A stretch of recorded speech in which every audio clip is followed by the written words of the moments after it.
Did they understand that Dance Entertainment is probably one of the best production companies I've ever heard of in my life? Or is that too much at once? DDETS Entertainment.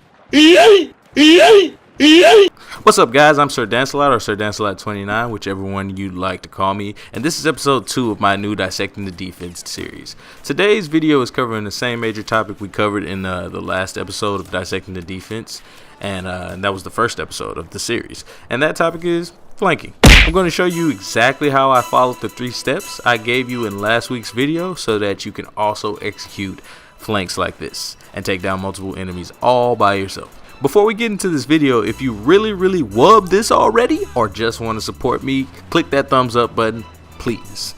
This week I decided to stick with BF4 since I really like this clip because it shows all the steps I explained to you guys in the last episode.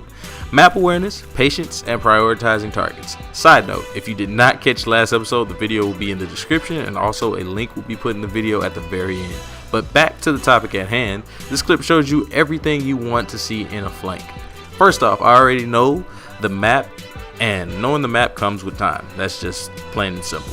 No need to spend too much time explaining that step, besides the fact that not only must you know the map, but you must know the direction your team is fighting and the direction your enemies are fighting as well to secure the position behind enemy lines. Simple as that. Secondly, I was patient and I waited for the play to develop. I did not sprint into action as soon as I seen my first enemy. I didn't shoot at the first person I seen. I noticed I was behind everyone, so I waited for the enemies to put themselves in position for me.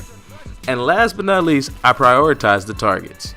I saw exactly which foe I wanted, and I'll count out which one seemed more of a threat to me.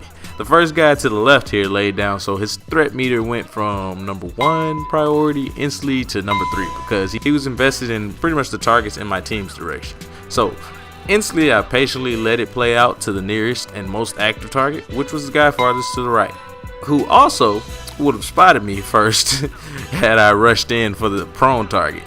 The guy next to the far right was a clear recon, so unless he had a quick scope or no scope from Jesus, he was going down next, whether he seen me or not. It didn't really matter. Then after that, everyone was so invested in my team, going silent with my AEK didn't even matter anymore because everyone else just didn't have time to react. Plus there were guys coming from the outside entrance, but that didn't make a difference either because I noticed how close we were to victory, so I continued my pursuit for the perfect flank. Here's the clip all together again, but in normal speed, and you can see how patient and methodical my flank was.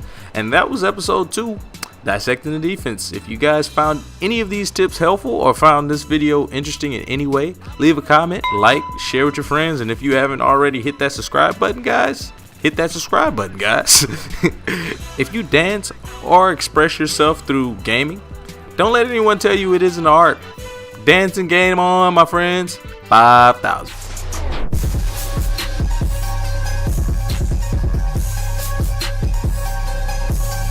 DDETS Entertainment.